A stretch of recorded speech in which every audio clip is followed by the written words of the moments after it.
is tomorrow. It includes yesterday's lesson. Okay? And it includes 510 improper integrals. So you may have some questions about that. I know there's a question on there. It's a BC test. There's nothing on there that's AB. Okay. Now, we did 2 tests yesterday. We did the integral test. I explained to you why it makes sense that it would work. That was the last part. You're not going to have to worry about that. You're just going to have to worry about taking integrals. So we also had a P-series test. Now, the integral test is nice if you're going to integrate. Can I find a function to model that? Yeah, it looks like this. And what is the integral of that? Inverse tangent. So how do we write it? We write it as the limit as n goes to infinity, or t, sorry. T goes to infinity, 1 to t of this integral. And you're right, that's inverse tangent of t minus, sorry, inverse tangent of 0. Using the fundamental theorem of calculus. Oh, sorry, 1. Which is just a number, right? I don't know what it is, but it's just a number. Okay. What is this? What's the limit of the inverse tangent of t? That's pi over 2. We did that. I don't want to do it again. Go back and look at it again. So it's pi over 2 minus the inverse tangent of 1. Whatever. Oh, I know what the inverse tangent of 1 is. That is a do. The tangent of my angle equals 1. What's my angle? 45. So pi over 4.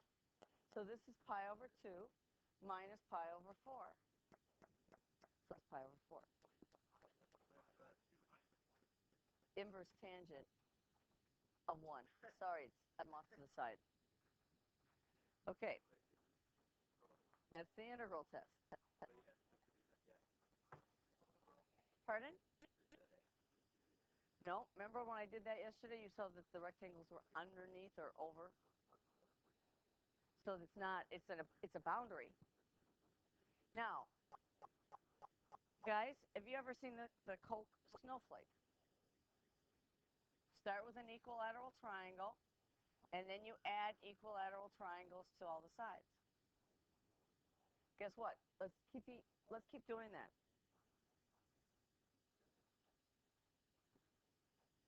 What do you think is happening to the perimeter?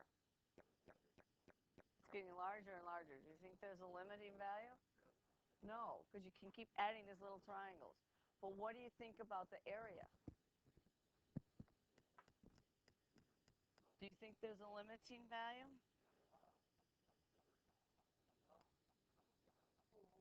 I got them there too. Yeah, there is. What do you think it's being limited to? What does it look like? If my picture were nicer. No, it's not 0. Area's not 0. Yeah. It looks kind of like, if my picture were nicer, it kind of looks like a circle. So when you take the snowflake and you keep adding in those little triangles, you are adding in the areas of little triangles, you're going to have a limiting value of the circle, pi r squared. The radius, I have to do the radius. Looks like it goes from here to here.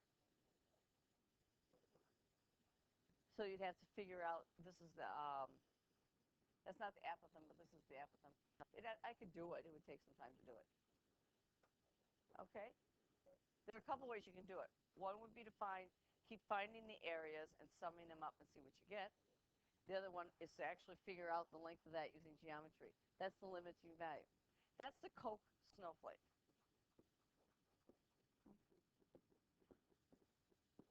Okay.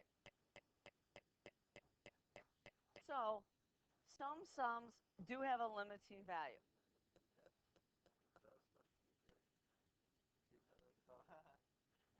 You're the only one. Okay. Now, that was the integral test. That was a lot of work, right?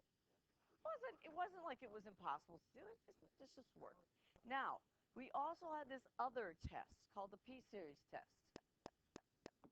And that says that the summation of 1 over n to the p converges when p is greater than 1. Now, do you think they're going to give you the summation of something simple like 1 over n cubed? No, they might not. So we have to develop a test that uses it, and it's a comparison test. So now you have to read through this. If I have two series, guys, a sub n and b sub n, I got two series. Those are my two sequences, a sub n and b sub n. Now, if this series is convergent, so I'm going to draw a little picture here, b sub n, that's b sub n, and I'm going to tell you it converges. And if a is less than that, so my sequence for a sub n is underneath that, what do you think about a sub n? It converges. That's the comparison test. But what if a sub n was bigger than that?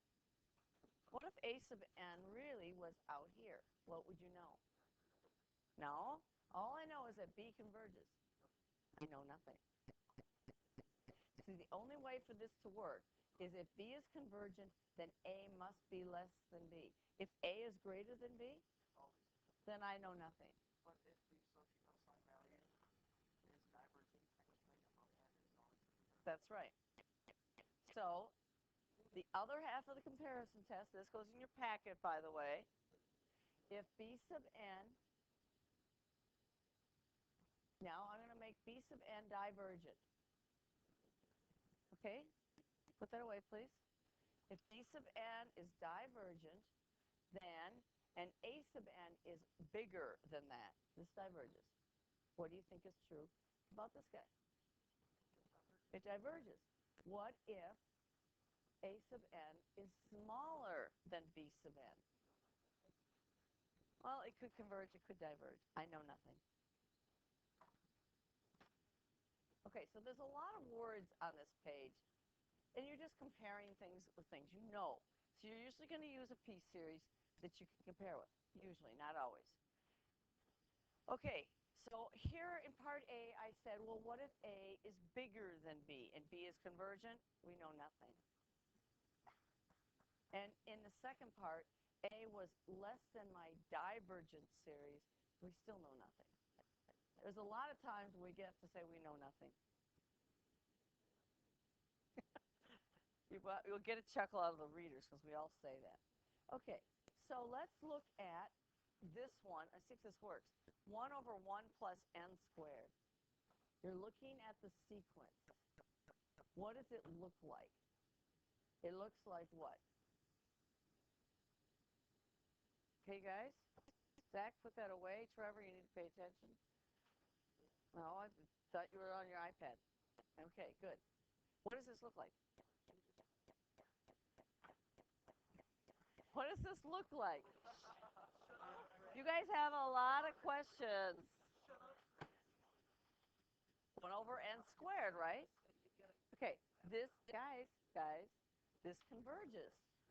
Now, the big question is that smaller than that? Because for this to converge, it must be smaller. We've added a little to the denominator. So yes, this is smaller. So you would say this converges by the comparison test. This is the comparison test. What if I did? You have to show that it compares to something. This is the one you actually use quite a bit. So you can do the collapsing sums this way. What if I have 1 over n squared minus 1? This is bigger than my convergence series, isn't it? So what do I know? Nothing.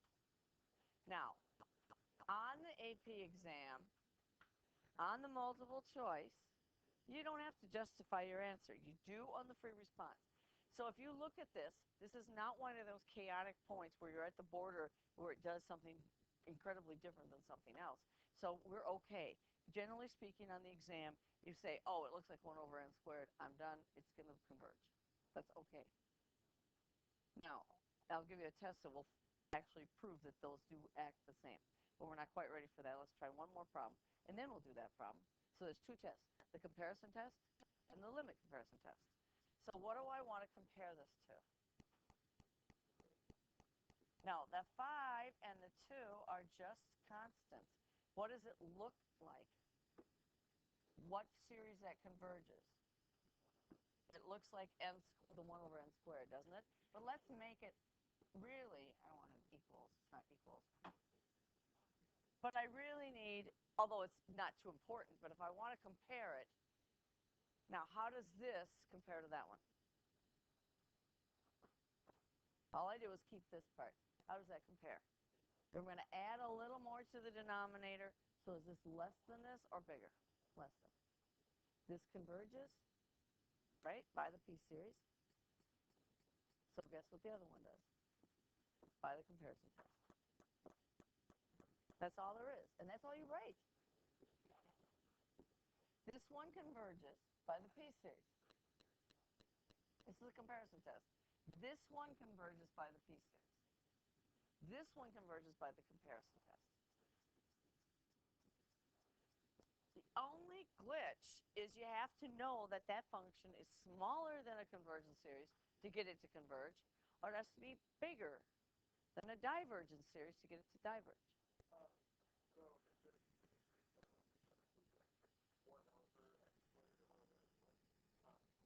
Right. That doesn't, the constants don't affect convergence or divergence. That's correct. Now, guys, I have a question. Yes.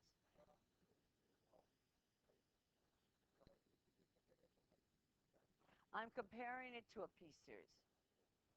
Like, what would I compare this one to? This is a collapsing sum, by the way. We already know it converges. It looks like, because this is really 1 over, they look like this. 1 over x times x plus 1 or 1 over x times x minus 1. They look like those. You're never going to use the collapsing sum on this. Okay, Eric, you need to be quiet. No, because it's part of the curriculum. Okay, what you do have to do on this is be able to integrate that. So that's the reason I did this decomposition of the fraction. But right now, I could do this as a collapsing sum. That'd be one way to do it. Or I can say that 1 over n squared plus n compares to 1 over n squared, which converges. Is that bigger or smaller? Well, yeah, because n is a positive number. I keep adding something in it. N is always a positive number. N is equal to 1 to, we'll deal with the negatives soon, but next week. So this is less than that, right? Therefore, this converges by the comparison test. Okay? So what if I had this one?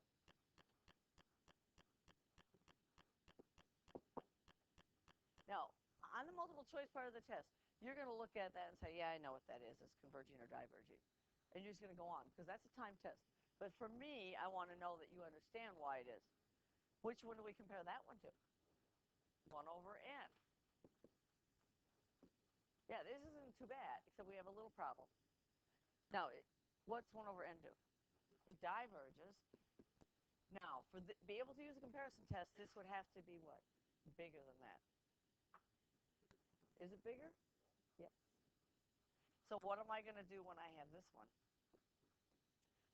If I had to prove it, it's true, it diverges. It does diverge, but I have to do it in a little bit different way, because this is less than that, so we know nothing. Let's do one more before I get to that other test, and it's on your sheet. I'll come to that. Pardon? Because this is the harmonic. Or you could say p-series. Either way. We all know the harmonic. Everybody knows it. Because this is smaller than a divergent series, I can't make any claims. Yes. for your exam, you're right, they do the same thing. Close enough. But I'll show you the limit comparison test to do that. But let's do one more problem. That one. Remember we integrated this yesterday? And you had to remember u substitutions. We had the ln of x over x dx. And do you remember what the u was? Lori, what's the u substitution here? Ln of x. Then what's du? 1 over x dx. You've got to keep track of everything. And we did that, and we found out, what did it do? It diverged. Can I use the comparison test on this instead? Because the comparison test is a lot easier and faster. So I want to compare this to ln of n over n. What do you think it kind of looks like? Looks like what? All I have are the p-series. Which p-series does this look like? Looks like 1 over n. Now, for this to be true, this would have to be greater than that. So you have to do a little thinking. It's not that hard to think. Then these would be equal if the natural log of n equals 1. How does the natural log of n compare to 1? It's bigger, isn't it? You need to know that. It's bigger.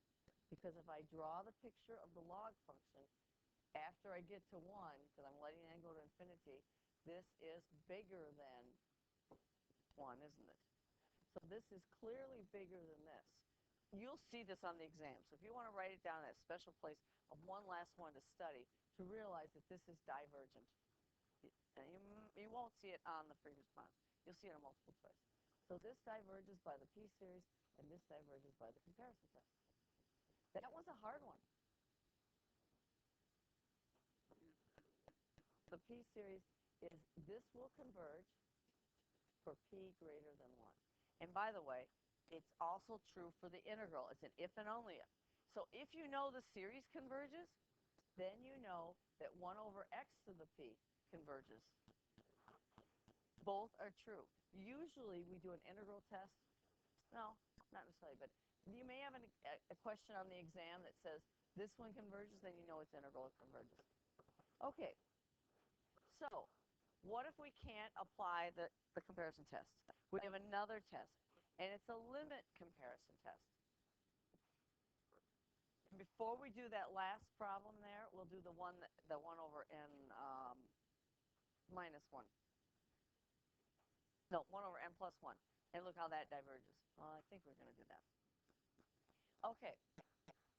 We have two series. Notice that we have positive terms. We have not dealt with negatives yet. Okay, Sam? We will deal with negatives next week. Or no. Is it next week or is it? I believe it's next week. Okay. Now you have to think a little bit, and this makes sense. Okay, guys? I don't have to repeat myself 20 times. If the limit of the ratio of my two series is a constant, that constant has to be a finite number. It has to be positive. It can't be 0. Then both of the series do the same thing. So either they both converge or they both diverge. What you're doing is you're looking at the n terms of the sequence. And if the n terms of the sequence are basically the same, one's just a multiple of the other, then they'll both do the same thing. They either both converge or they'll both diverge. So if I wanted to do it, I don't think this is going to fail on me, I'm hoping. If I wanted, and we had 1 over n, and then we had 1 over n plus 1. And that's a little bit smaller, so I can say nothing. So I'm going to do the limit comparison test.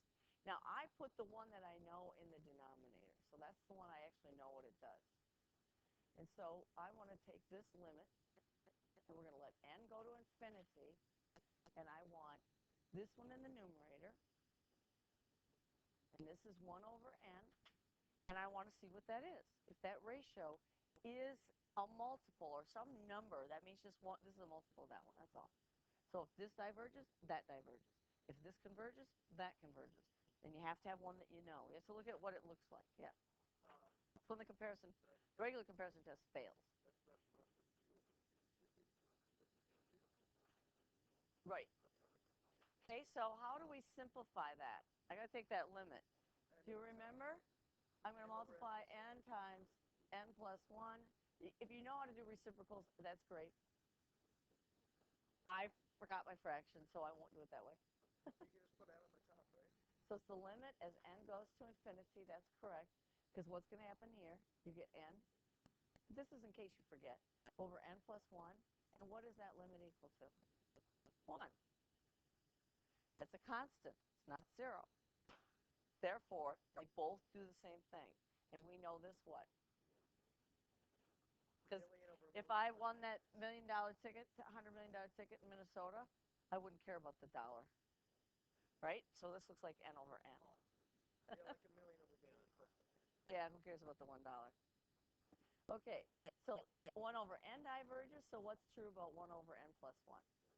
It diverges by, in this case, it's the limit comparison test. Now, you're not going to use that one. The ones you're going to use are coming up. The ones that are mostly used on the free response.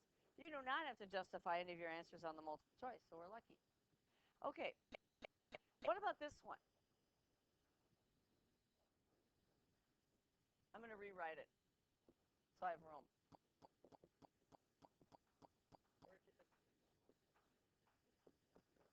There we go. Okay, guys. Okay, this is a real question here. What does that look, now first off, what does it look like? Okay, it looks like this. Do I know anything about 1 over 2 to the n? There's something special about that, Nick. Do you know what it is? It could, well, the limit of 1 over 2 to the n, the limit of the sequence is 0. But remember, just because the limit of the sequence is 0 doesn't mean I know if the series converges. That just means the n terms are almost 0, and I'm not adding a whole lot on. I'm adding very little bit on. How about if I wrote it this way?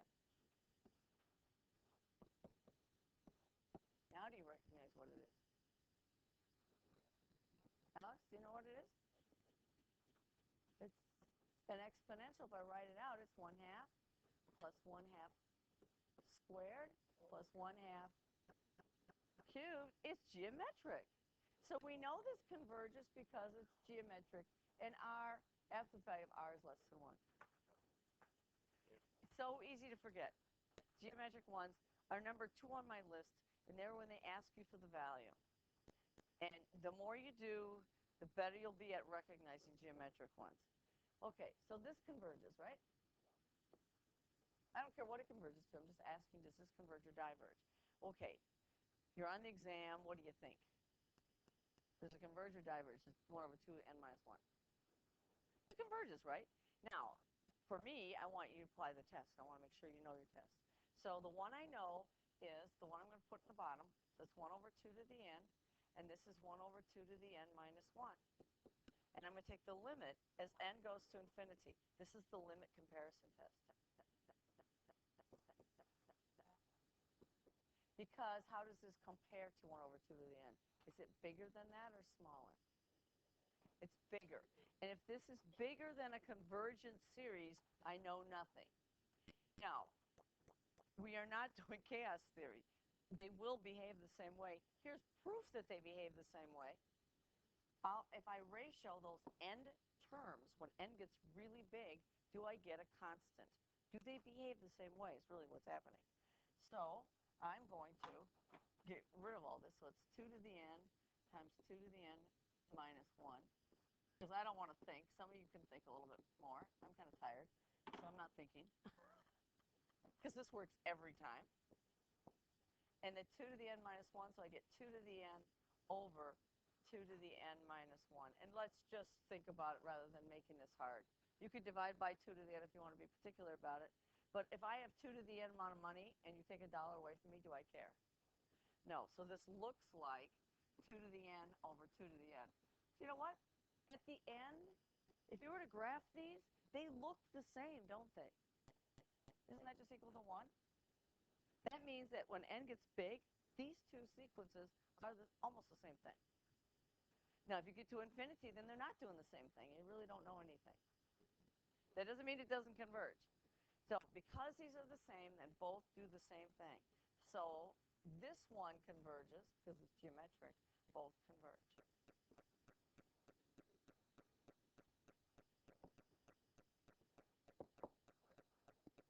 Why do I want them to converge? Because I want to approximate strange functions with nice polynomials called a power series. That's what's coming in our future. So I could add 2 more tests. That's 6 and 7. And then we have 3 more left. I think that's 8, 4. Okay. Now is the time to ask me some questions. Yes. Yeah, should we have a problem in the homework in particular? Oh yeah, I should be able to find one. Now guess what? We're only in section 3. There are 8 sections to this chapter. We're not doing all 8.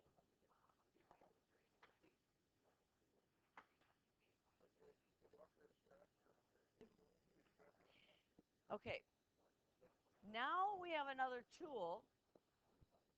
Hey, you guys. This is 8.2, number 33. We did not have this tool before. We do now. But you were not supposed to do it that way. You're supposed to do it this way.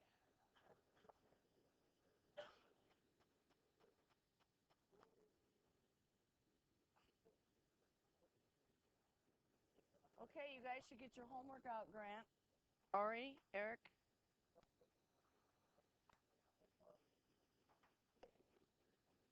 Grant. It says determine whether the series is convergent, Grant, or divergent.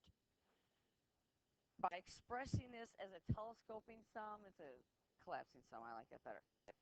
And if it is convergent, find the sum. So I have to do more work than just finding out if it's convergent or not. You guys, what does it look like? It's collapsing, but it looks like 3 over n squared. Let's just use our little test today because it's so much easier. How does that compare? Smaller, because you've added a little bit. If it were bigger, then I would have to use that limit comparison. But on the exam, you're not going to have to worry about it. So this is smaller. This converges. So this converges by the comparison test. No, because it says if it converges, find the sum.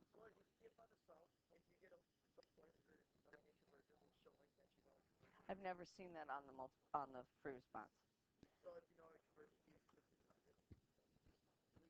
You can. They're not going to ask you for the value if it converges. If they ask you for the value if it converges, you are going to think in your head, oh, it's geometric. Okay, I just used today's to prove it did converge. Okay, guys? Now, it says find the sum. So what I have to do is I have to figure out what this adds up to. And if I list out terms, this is not going to help me. As written, that's equal to 3 times 1 over 1 times 4, right? Plus 1 over 2 times 5. Is that going to go away to 0? 3 times 6 tells me nothing. Okay, Eric? Well, why am I teaching this? If we didn't have to do the integrals, I probably wouldn't. But we have to be able to integrate this function. Grant, how are you going to integrate that? You can try a U substitution. It's not going to integrate. That was a tough one to do, by the way. So, no, I don't think I can do it that way. So instead, we have to decompose this. Okay, I did this once. I've only done it once. You're going to see it again. Now, I don't care about the 3. I'm only going to worry about this piece right there. Okay, you guys? Now, the only ones we know how to do, Marshall, somebody maybe want to come up here and do this. The only ones that we know how to do are the ones what they call linear factors. I want to move it. There. Each of these are factors, and they're degree 1. Okay, Duncan? Sam? Okay, and Will. Okay, I get you by surprise. Okay, they're degree 1. If I have an n squared here, I have some trouble. If I have an n squared plus 3, I have a lot of trouble. I didn't teach you how to do those. We're only doing ones that are degree 1, so you won't see anything ugly like that. Okay, so I want to know what fractions I added to get this. Well, I'm going to guess I added something over n plus something over n plus 3. Yeah, but we have to be able to do this because we have to be able to integrate this. Well, I'm just trying to figure out what fractions I added. My guess is I added something over n and something over n plus 3. I don't know what the something is. Because what happens when you add fractions? What if I add 1/2 plus 1/3? What do you do to add those fractions? You multiply by 3 here, right? And you multiply by 2 here, and you get 3 plus 2 over 6. So 2 times 3 is the 6. Regular old fractions. So I'm going to guess that I added 2 fractions with different denominators, one being n, one n plus 3. Now, I don't know what the numerators are, so I'll call that a and I'll call that b. And now you're looking at it and saying, oh my goodness, I got so many letters there. I don't know what to do. Well, it's not that bad. First off, we're going to clear our fractions, so make my life easier. I'm not even going to get common denominators. Let's clear them out. Multiply by n times n plus 3. Now, I'm doing that in algebra, my algebra class, first hour, except they're not going to be letters. They're going to be like multiplied by 6. But we're going to multiply by n times n plus 3. No, I'm going to clear out the fractions because it's an equation. What I do to one side, I may do to the other because they're equal. I'm going to get a new equation with solutions that are really good candidates for this one. Okay, so the n's go, and I'm left with a times n plus 3 plus the n plus 3's go, b times n equals, and this all goes. And now, n is the variable. A and b are numbers. I'm trying to find those numbers, Ori. What would you like n to be? I could let n be 1. I could let n be anything. So, Ori says if n is 0, then I get a times 0 plus 3. And the book doesn't do it this way. The book lets n be 1 and 2, and this as you solve the system. But we are smarter than the book, so it's b times 0 equals 1. So what? I get an equation, don't I? So 3a equals 1, and a equals 1/3. Now, there's another easy one, Anna. I could let n be anything I want. I'm going to let n be something so that this term or this term goes away. So n equals negative 3. So n equals negative 3. Then I get a times 0 plus b times negative 3. And by the way, in collapsing sums, you always get one positive, one negative. So I get b is equal to negative 1/3. So let's set this up. That's a is going to be 1/3. B is negative 1/3. Right? Okay, so I'm going to rewrite the whole thing so I have it in front of me. So it was 3 times the summation, and it was 1 over n times n plus 3. Well, it's 3 times the summation, and it was 1 over 3 times n minus 1 over 3 times n plus 3.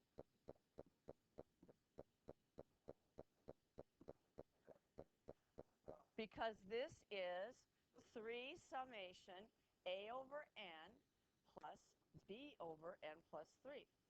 What's b? Negative 1/3. A was positive 1/3. Remember, we rewrote it.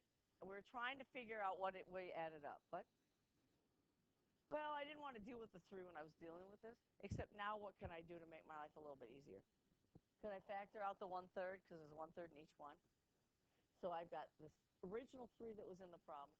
Then I have times 1/3, and now I'm left with the summation 1 over n minus 1 over n plus 3.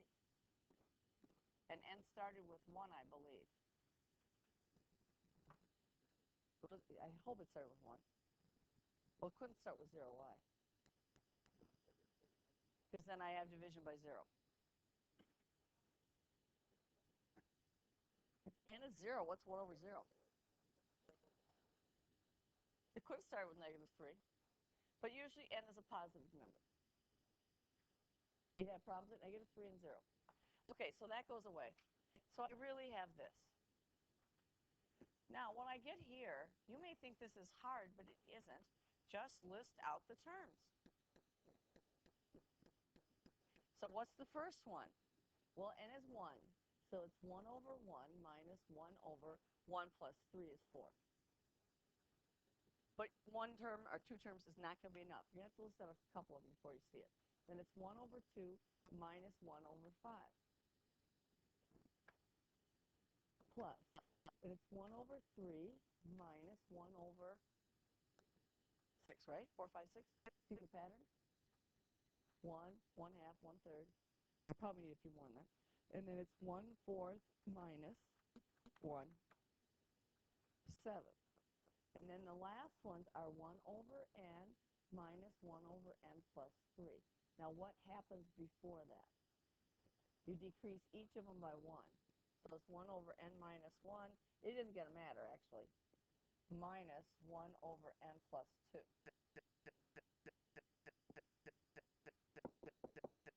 Okay, what's going to cancel? The only thing that matters to me is the beginning. Okay, let's see. The fourth goes here. Does the 1 half go? No. How about the 1/5? The next one's 1/5, right? So that'll go. How about the 1/3? 1/6 goes.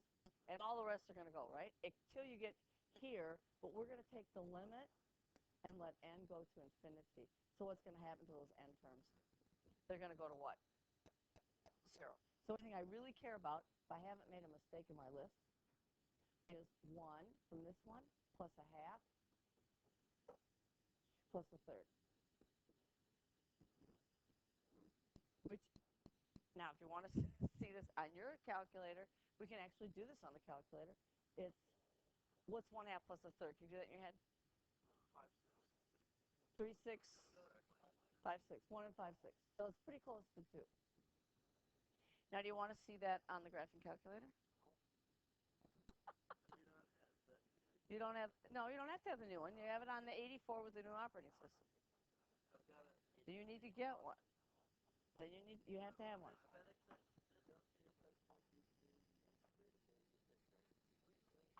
What are you going to major in? If you do engineering, I would get the CAS. If you're going to buy a new calculator, if you're going to need a new calculator, I would get the CAS. Especially if you're going to take more math, or computer science, or science, physics. You might change your mind about computer science. Okay. So you believe that I did it right. You could always check the answer sheet. But I can put this on my calculator and have it do it for me.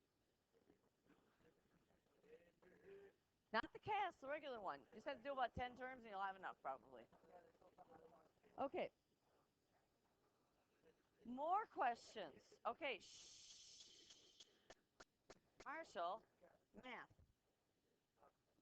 Marshall.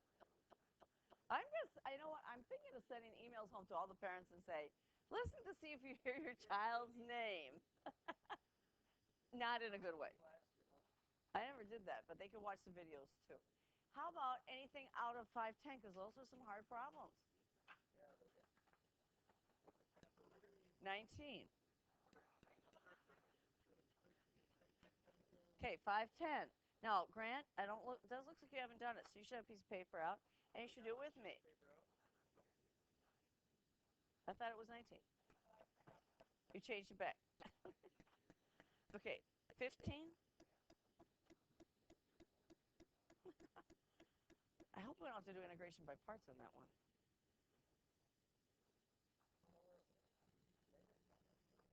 I don't think so. Well, it's hard to tell.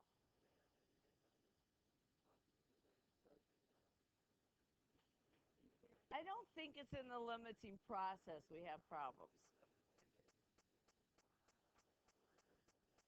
Okay, this is u substitutions.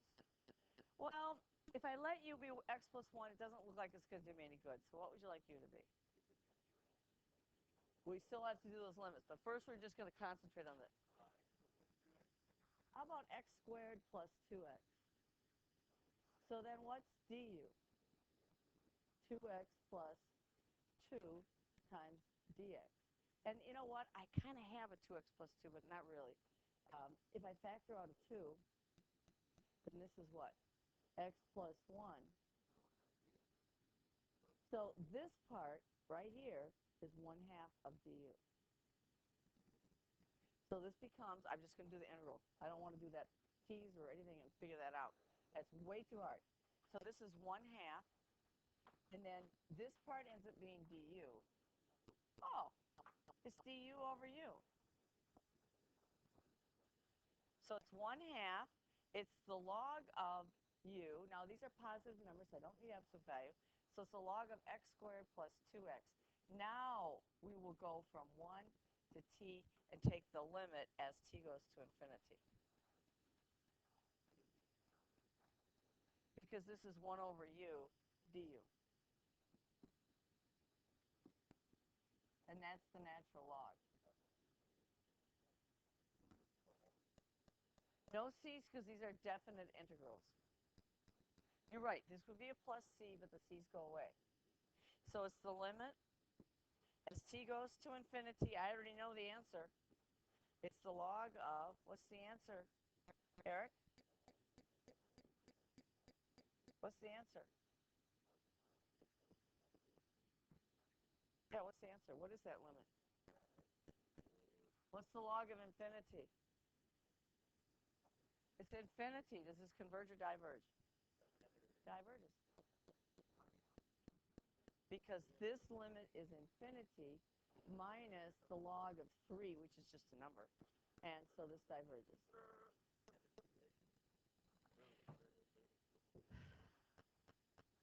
Yeah, you probably have a u substitution on the test. Yep. That's a number. Infinity's not a number.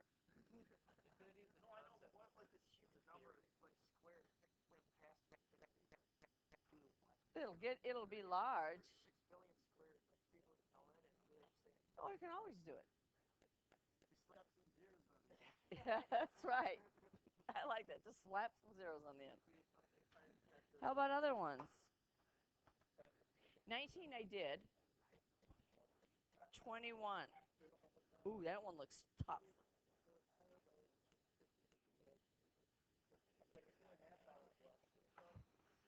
I have to think about 21.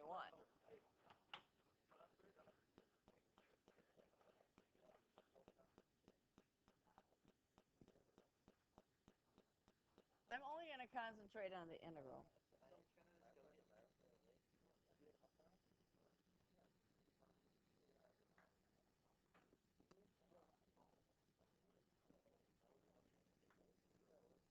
Well, I'm thinking u equals x squared isn't going to do me any good. What would you like u to be?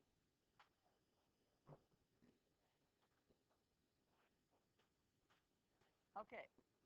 And you will see some in chapter 5 that are going to be hard like this. Bjorn. Oh, good. Would you like to come up and do it?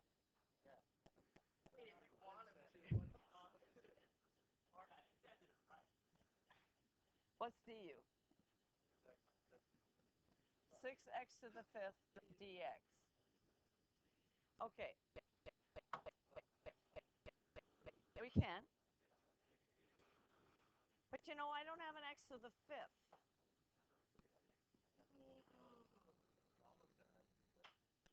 Well, how about if I did...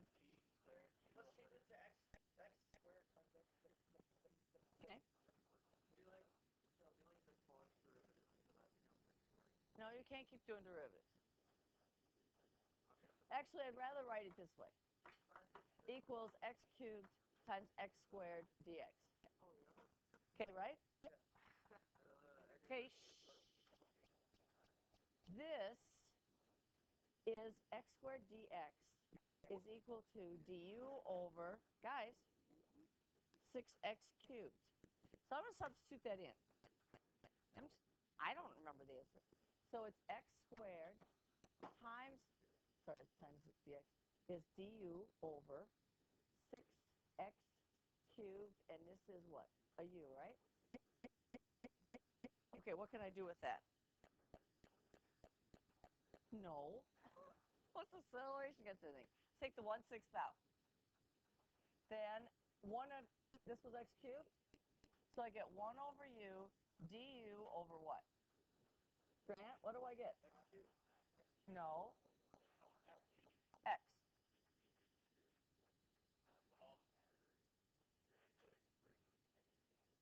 Oh, you're right. Thank you. You're right. I got rid of the x squared. So this is x cubed. Okay, what's the problem with this, Grant?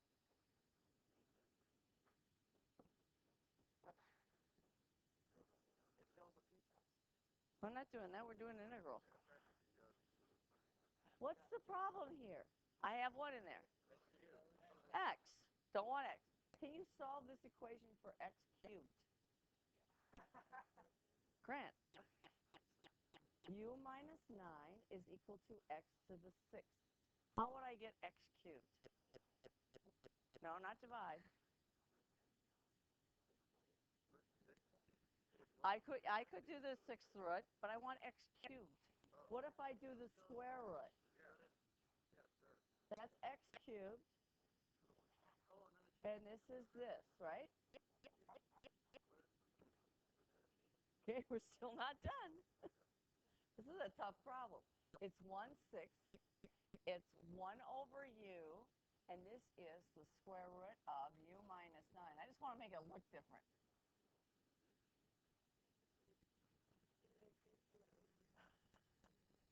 Can you pull that u inside that radical? And do we want to? Should we do another u substitution?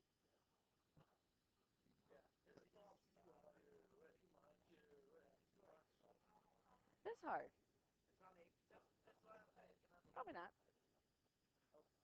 I don't think I want to do parts on it.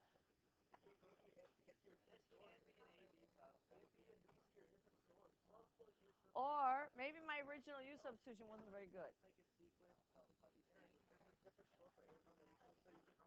Maybe I should do, what if I did u equal to x cubed? Ooh, I think I like that better. What if I do u equal to x cubed? Then this is going to be 9 plus u squared, right? Now what's du, Grant? 3x squared dx. So what would I put out in front? 1/3. And then the x squared, that becomes du. I do know that one. That requires some work, but it's inverse tangent.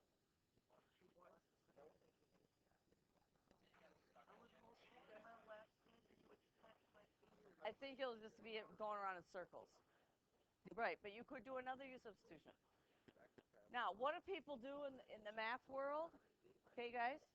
They have a book like this, thicker than this. I have mine unless somebody stole it. I think somebody took it. But with pages and pages of integrals. Now, if you go on to college and you do math, you will have to do all these crazy integrals.